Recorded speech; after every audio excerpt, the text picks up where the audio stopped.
Golden Peak and the Omine Mountains. 97. A Mortal Demon. Nichizo led the life of a wandering hermit in the Omine Mountains. One day, on a remote trail, he met a 7-foot-tall, dark blue demon with red hair like flames, a slender neck, a grossly protruding breastbone, a swollen belly, and skinny shanks. The demon turned to Nichizo beseechingly and began to weep. Nichizo asked how it had gotten that way. 400 or 500 years ago, I was a man, the demon sobbed. But then my grudge against someone I hated made me like this. Yes, I murdered him and his sons, his grandsons, his great-grandsons, and his great-great-grandsons too. Now there is no one left for me to kill. If only I knew where they were reborn, I would murder them all over again. My rage burns as fiercely as ever, but my enemy's descendants are gone. Now I am alone, with the pain of this fire that nothing will distinguish. If I had never felt this way, I might even have been born into paradise. But hate has brought me an eternity of suffering. A grudge against someone else is just a grudge against yourself. I wish I had known. I only wish I had known. The demon's tears swelled to a flood as it spoke. Flames leapt from the top of its head. Then it turned and fled further into the mountains. Nichizo felt sorry for it, and prayed the best he knew that it might suffer less. Chapter 98. The River of Snakes. Nichizo's master, like his disciple, practiced in the Omine Mountains. He never left his remote refuge to visit the profane world. For years he chanted the Dharani of 1,000-armed Canaan in a deep valley toward the southern end of the range. He had found the valley after a long struggle down slopes thick with dwarf bamboo. After assuming at first that it was waterless, he saw water after all. But the water then turned out to be a mass of huge snakes whose undulating backs from a distance resembled a stream. They seemed to have caught the intruder's scent upon the wind, because they lifted their heads in the air as he approached. Their backs were a dark blue-green, their throats a lustrous crimson, and their eyes glittered like polished bronze bowls, their tongues flickering like flames. The ascetic thought he was lost, and scrambled back up the steep slope, pulling himself along as best he could by the tough dwarf bamboo stems. He made such slow progress that the hot, fetid serpent breath was soon gusting up at him from behind. Any moment he would be devoured, if he did not black out first and die from that horrible smell. Something was coming down the slope toward him, although he was too dazed by the stench to be able to tell what it was. The thing seized his arm and slung him roughly across its shoulders. Terrified, he felt over the creature with his free hand, but found nothing reassuring. It was clearly a demon, and would only be hauling him off to eat him. His last thought before he passed out was that today, one way or another, he would die. The demon raced uphill and down dale, till it put down its burden upon a distant peak. The ascetic came to, expecting the end. But since nothing happened, he asked the demon timidly what it was. "I am the demon Kuhanda," it answered. At last the ascetic opened his eyes.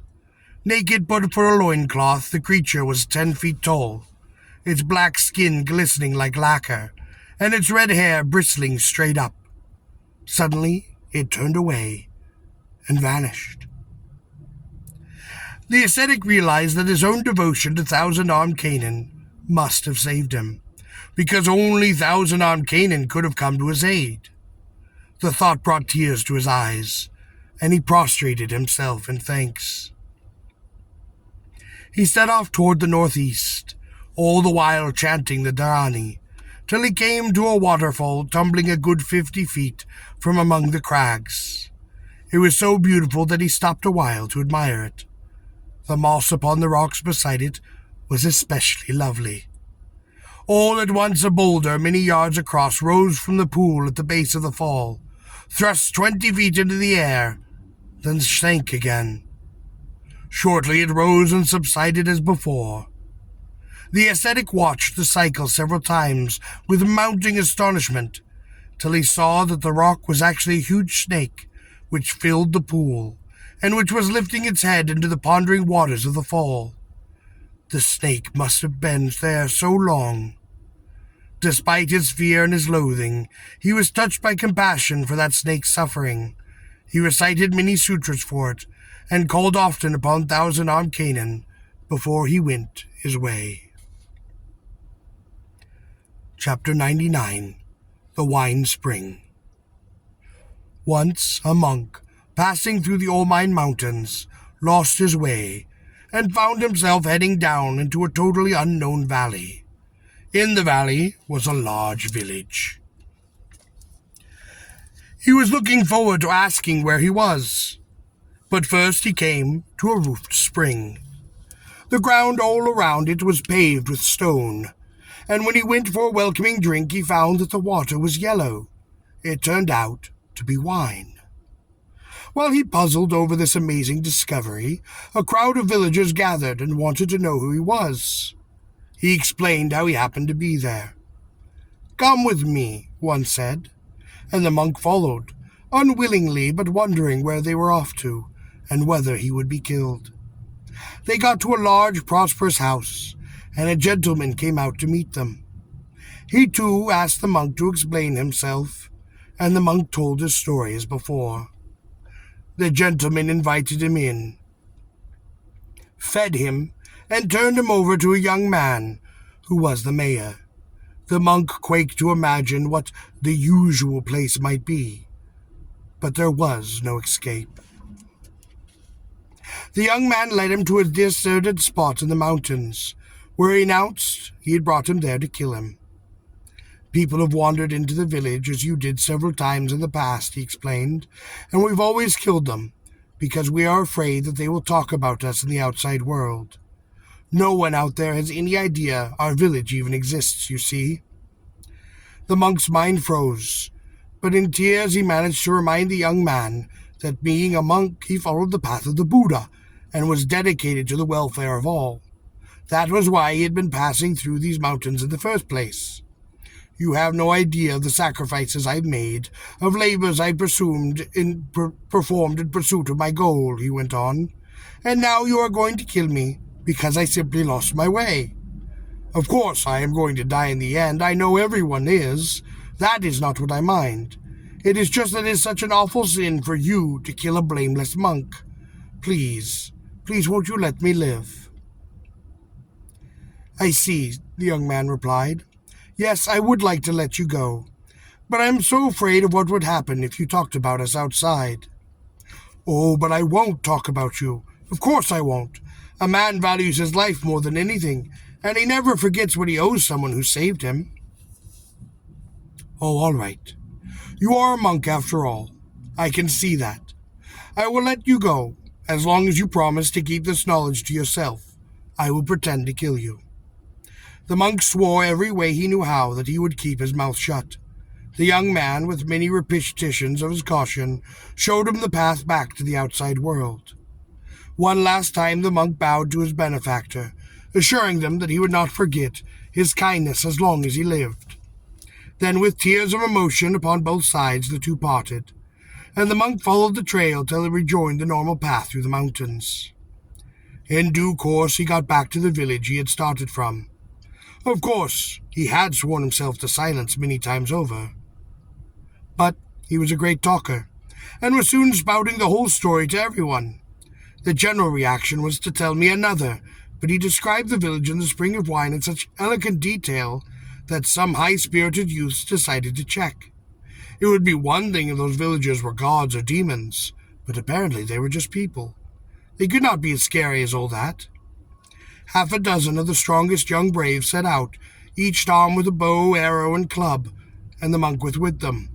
Several older, more responsible people tried to stop them, warning them not to engage a completely unknown community upon their own ground, but the hotheads paid no attention. The monk's eloquence had fired their imaginations. The parents and relatives who remained behind were very worried. The party did not return that day or the next. In fact, they never came back at all. No one volunteered to go after them, and amid the lamentations the matter was dropped. No doubt the whole party had been massacred. The monk had really distinguished himself with his talk. He would have done better to leave well enough alone, but his audience would have done even better still to ignore his prattle. Chapter 100. Very high in the mountain. The monk Guille spent his life roaming from province to province, visiting every holy site upon the land. In his travels he made pilgrimage to Comano, and from there passed northward into the Omine mountains. He was headed for Golden Peak, but got so lost upon the way that he could no longer tell his east from his west. A good blast upon the conch he had slung upon his waist got no answer.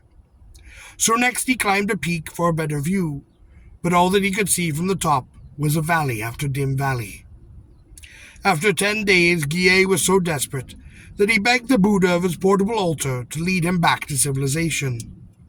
As he prayed, he came to a handsome wood with a pretty little house inside it, surrounded by a broad garden strewn with white sand. The shrubs were as green could be, and it was a marvel to see flowers blooming everywhere, amid a profusion of the ripe berries and fruit. Oh, what a cheerful sight! In the house a monk ran, no older than 20, was chanting the Lotus Sutra in a sublime voice that touched the very depth of Guille's being. Each chapter was a separate scroll, and as soon as the monk had finished one and laid it upon his desk, the scroll would rise into the air, roll itself back up, cover and all, tie its own cords most neatly, and settle down. Scroll by scroll the monk went through the whole sutra, and Guille was awed and frightened. The holy man stood up. He did not hide his astonishment upon seeing the visitor. "No human has ever been here before," he spoke. "I am so high in the mountains that I seldom even hear the birds singing upon their valleys. Who are you?" Guille explained that he was a monk, and that he was lost. The holy man invited him in, and some beautiful acolytes served him a delicious meal that made him forget all about his hunger and his starvation. He asked the holy man how long he had lived here, and why he lacked nothing. "Oh, I have been here some 80 years, the holy man answered. "Once I was a monk upon Mount Hiei, but I am sorry to say there was a little trouble between me and my master. He refused to keep me with him any longer. I couldn't think of anything else to do but go roaming. Of course I was young, and I was quite strong then, and I worshipped at all the holy places. But when I got old, I took refuge upon these mountains, and I've been here ever since, waiting for my death." Guille listened with growing amazement. "You say no one comes here," he insisted, "but you have 3 beautiful acolytes serving you. Surely you can't be serious." "The sutra itself says celestial boys will come to serve the one who upholds the sutra. So is it really so strange?" "Well, you say you're old, but as far as I can see, you are in the flower of youth. Are you sure you are telling me your true age?" "But the sutra says, he who hears the sutra will never be ill, nor will he grow old and die. I only tell the truth." When the holy man told Guille it was time for him to leave, Guille spoke of the suffering he had just gone through, and reminded the holy man of his starvation and his weakened condition. He assured the holy man that he wanted to serve him for the rest of his life. It's not that I dislike you, the holy man answered, but I have spent all these years so far away from people, and that's why I have to insist that you go. If you want to stay one night and no more, you must promise me that you will not move, and you will not make a sound. Guillet promised and got himself out of sight. Soon after dark, an eerie light breeze sprang up, and from his hiding place Guillet watched supernatural beings arrive in all sorts of extraordinary forms. Some had the heads of horses, some of oxen, others of birds. Some were shaped like deer. They crowded in with offerings of incense, flowers, nuts, fruits, drink, and after placing all of these many good things before the hut, they prostrated themselves in perfect order, with palms pressed together. Suddenly one among them remarked, "Strange. It is different here. Tonight, I smell a man." Guillet was so upset he moved, but the holy man came to his rescue by starting the sutra, and kept it up all night long. At dawn he ended by dedicating the merit of his changing to all beings, and the bizarre company then dispersed. Guillet crept out and asked where all those creatures had come from. The holy man reminded him that the Buddha says in the sutra, "If there is no one to hear the law, then I will send the celestial beings, the dragon kings, the earth spirits, and the very demons to be your congregation." Though ready to leave now, Guillet still did not know the way. The holy man told him to go straight south. He put out a water jar outside the home, and it rose into the air and headed slowly southward. Guillet followed it for hours to a mountain top, where he looked down and saw a large village below him. The jar then soared into the sky and disappeared. Guillet realized that he was back where he had started from. He told the villagers with tears of emotion how he had met the immortal, and all who heard him bowed their heads in awe. No human ever found that immortal's retreat again. Chapter 101. The God of Fire and Thunder. This is what the Venerable Nicho wrote in the account of a visit to the afterworld, which he set down in 941, shortly after the event. I was born in the capital. Early in 916 I shaved my head and took the religious vows at a temple in the Omine mountains. I was then in my 12th year. For 6 years I led an ascetic life, taking no salt, no grain, and only left the mountains when I heard my mother was suffering from long illness and calling constantly for me. I went to Kyoto to see her in the spring of 921, then returned to the mountains. Since then I have continued going into the mountains every spring. This is the 26th year that I have done so. Meanwhile, many disasters have troubled the realm. I gather that people have noted many strange dreams, and that things have seldom gone as they should. The movements of the heavenly bodies and the signs of the yin and the yang have constantly announced a misfortune. That is why I decided to seek divine help. I went deeper than ever into the mountain wilderness, redoubling my efforts, for my own sake, and for the sake of the peace and the prosperity of the realm. I vowed to fast, to keep silent, and to contemplate the Buddha for 3 times 7 days. At midday upon the 1st of the 8th moon in 941, while I was absorbed in my rite, I began to burn with heat. My throat and tongue dried up, and my windpipe did close. Knowing that I could not speak or call for help, I wept and simply struggled for my breath. Then my breathing stopped, and I died. I left my cave, carrying my sutra scrolls, as I always do when I go into the mountains, and I looked around to see what direction to take. As I did so, a hermit monk appeared in the cave. He had a golden jar and poured me some water from it. The water's delicious taste had filled me. The hermit said, "I am Shu Kong Shin, the divine Vajra bearer. From my cave I guard the Buddha Shaka's teaching. Your devotion all these years has impressed me, venerable monk, and I brought you this water from the Himalayas." The celestial acolyte with him brought in all sorts of delicacies, heaped them onto the large lotus leaves, and did serve them to me.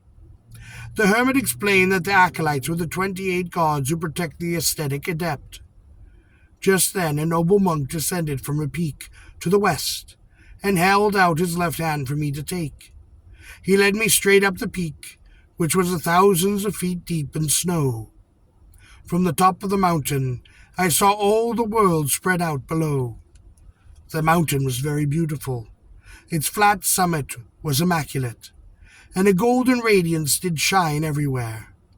To the north rose a golden prominence, with a throne upon it made of the 7 treasures: gold, silver, lapis lazuli, rock crystal, jade, coral, and agate. The monk sat upon the throne. "I am Zhao Gongin, a form of Shaka," he said. "This is the paradise of Golden Peak. You have only a few years left to live. Give your all and build up your merit." I answered that life itself meant nothing to me.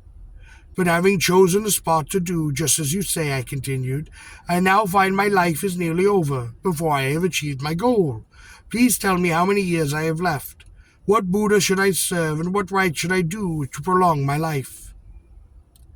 The monk then took out a tablet and wrote 8 characters upon it. He then gave it to me. I read out, "Sun store, 9 years, months, King God." "Son of the Buddha," he said, "your life is like a cloud. It catches a moment upon the mountains. It then drifts off and melts into the sky. It is easily lost. But practice in the mountains will lengthen it, while living among men will make you lazy and will cut it short. Sun and store means the Buddha and the rite you know. Before your name was Dokin, but now you must take your new name, Nichizo, which come from the Buddha and this rite. 9 is the age you will live to. Years and months mean time. King and God mean you will be protected. Your new master is Goho Bosatsu, the protector of the law. You've already vowed before your first teacher to observe the rules of the Buddha's conduct, but the protector of the law will administer that vow to you again." There was a brilliant burst of rainbow light, and the monk said, "Behold, Daijo Tenjin, the great celestial statesman." Instantly a numberless multitude approached from the void above the mountain to the west. It might have been an emperor's enthronement, procession, servants and retainers of species unknown, in unheard-of forms flocked endlessly past. Terrifying to look upon, some resembled Vajra guardians, others the thunder gods or the demon kings, and each was armed to the teeth with quiver, bow, spear, scimitar, staff. Daijo Tenjin was going to pass on by when he noticed me. "Come, good hermit," he said to me. "I wish to show you my castle. I will bring you back here afterwards. Will that be all right?" Zhao Gonggen said I should go, so I got up behind Daijo Tenjin upon his white horse, and after hundreds of leagues we came to a vast lake, and in the middle of the lake was a large island, 100 leagues wide, with a square dais upon it 16 feet upon a side. A lotus flower rose from the center of the dais, and a jeweled tower above it enshrined the Lotus Sutra. To the east and west hung the womb store realm, and the Vajra realm mandalas. Everything was indescribably beautiful. When I looked upon the north and saw a great citadel, brilliant with light, it was Daijo Tenjin's castle. Daijo Tenjin's countless train poured into it and stood guard. "I am the Sagawa no Muchizan, who once lived upon your land," Daijo Tenzin said to me. "The 33 heavens known me as Nippon Daijo Itakiten, the celestial statement of great majesty from Japan. The pain of parting from those one who loves. When I first encountered it did not leave me unmoved, and it is why I now burn to torment the emperor and his ministers, to wound the people, and to smite the very realm. I govern all sickness and all calamity. I first thought to turn to this vengeance purpose all the tears I shed while I lived, because they would surely overwhelm the land and leave it a faceless ocean. And after 32 years I established my own land and built a castle for myself. Meanwhile, great saints were spreading the esoteric teachings which for me have always had a great appeal, so the rage I once felt largely receded. Then all the enlightened emanations and Bohoshivas, in their goodness and mercy, named even me a god. Some of these emanations live on mountain tops and upon forests, others upon the banks of rivers or on the shores of the seas, and all bend their supernatural wisdom to calming and comforting me. That is why I still have not visited any dire catastrophe upon Japan. But my followers, who number 1,680,000 evil deities, work their mischief everywhere. Even I cannot fully restrain them. Still less could any other god. I said to him, "Everyone in my country calls you a celestial god of fire and thunder. We revered you as we do the Buddha Shaka himself. Why are you still so angry?" "I am your land's implacable enemy," he answered. "Who in Japan honors me? The name of my messenger is the venomous king of the celestial essence of fire and thunder, and never, never will I forget, till I myself reach enlightenment, the wrongs done me all those years ago. I shall see that whoever held a post at court while I lived is wounded and struck down. But today I acknowledge you my master. I make you this promise. Should anyone have faith in you and pass on my words, make an image of me, call my name and pray devotedly to me, then, good monk, I will grant his desire for your sake. But I see that you are not to live long, so redouble your efforts. Never relax." "Zhao Gonggen gave me this amulet," I said, "but I do not quite understand it. Would you tell me it means?" Daijo Tenjin then took it and explained. Sun, or Nietzsche, means the cosmic Buddha, Dai Nietzsche. Great Sun, Store Zo, means the womb store, Mandala. 99 means 81, 81 years and 81 months. King O means Zhao Gonggen. God means protection. As long as you devote yourself to the Buddha Dainichi and do the great rite of the womb store Mandala, you will live 81 years. If you practice the rite truly as the Buddha really taught it, your life will be further lengthened to 99 years, while laxity will shorten it by 99 months. At any rate, Zhao Gonggen will watch over you. Now adopt your new name, Nichizo, and practice with the tireless energy." When he had finished speaking, I went back to Golden Peak and told Zhao Gonggen what I had seen and what I had heard. Zhao Gonggen replied, "I wanted you to know the source of the evils that afflict the world. That is why I sent you there." Then he went on to repeat that Nippon Daijo Tenjin was Sagura no Michizen, and that Tenjin's followers numbered 168,000. He described that many noxious forms, and the way that they do harm everywhere upon the realm. The older gods are powerless to stop them, he continued. In the summer of 930, lightning struck the emperor's own palace, and killed the Lord Mayo and several others.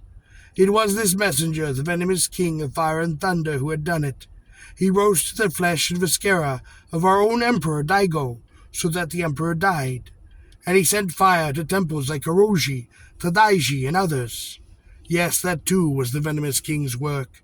All those crimes the evil gods committed, all the murder and destruction, are charged to Emperor Daigo alone, as though he were all the seas of all the rivers emptied into. The power of the king of thunder and fire is equal to my own, with all of my own followers.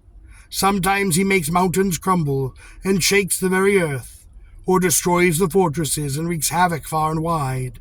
Sometimes he makes the storm winds blow and sends down the torrential rains, which cause the damage and casualties. Sometimes he creates epidemics and disease, and the god Hachiman and I am in check, so that at least he cannot do exactly as he pleases. When Zhao Gonggen had finished, he told me how to get back again, and I returned to my cave. When I revived, it was 4 in the morning, on the 13th day of the 8th moon of 941. 13 days had passed since I had entered that very gates of death. I must add, too, that in the vision I had while I was within those gates, Zhao Gonggen showed me hell. I came there to an iron cave with a shack woven of grasses inside it. The 4 men in the shack looked like ashes and embers. One had on a robe that barely covered his shoulders. The other 3 were naked. They were squatting upon glowing coals. A hell fiend told me that the one with the robe on was Emperor Daigo, the sovereign of my own land, and that the others were the Emperor's ministers. When the Emperor saw me, he beckoned to me. "I am the Emperor Daigo of Japan," he said. "I suffer in this iron cave because Daijo Tenjin, in his wrath, burns the temples and hurts the sentient beings. Because the retribution for all his crimes falls upon me, for I myself am the source of his rage. Daijo Tenjin, meanwhile, has fortunate karma, which made him a god. Yes, there are 5 major offenses my father and I committed towards him, and countless lesser ones. But above all, I am the one who, by sending him unjustly into exile, aroused the wrath he now visits upon the land. That is why my agony is endless. O pain, O torment. Take my words back to Japan. Tell the Emperor what I am suffering. Get him to help me. Have the regent and the ministers order the purification upon my behalf. Have them erect 10,000 holy images for me." That is the end of the Venerable Nisho's account. Many other wonders are also attributed to him. For example, he once dug upon the earth and found a Vajra-handled bell, which he recognized as one he himself had owned in a previous life. Once he prayed upon the shrine of the god of Matsuno to know which Buddha the god came from. There was a violent thunderstorm and darkness fell, and a voice from inside the sanctuary had said, "The Buddha Bibishi." The odd Nichizo went forward and came before an ancient man who had the face of a child. When Nichizo died, he left none of his body behind. Chapter 102. The Gold of Golden Peak. A man whose trade was beating gold into foil lived in 7th Avenue in Kyoto. One day he set off on pilgrimage to Golden's Peak, the mountain where Moroku, the future Buddha, is said to have stored all the gold that will make the world shine again when he comes. At a place upon the mountain called Oreslide, he spotted what looked like a nugget and carefully hid it under his coat. Back at home he melted it down, and since it was real gold, it glittered and it gleamed. He was amazed. As far as he knew, there should have been thunder, or an earthquake, or at least a cloudburst when he took the gold, but nothing had happened. Well, he thought, I will then use it myself. The gold weighed nearly 2 pounds, and the craftsman beat it into 7,000 or 8,000 sheets of foil. They made a thick roll. He was amazed, as far as he knew. The gold weighed nearly 2 pounds. They made a thick roll. He was looking for a buyer to take the whole lot when he heard that an offer of the Imperial Palace was planning to donate a new Buddha to Toji, and would probably want a lot of gold foil for the statue. So off he went with his gold to the gentleman's house.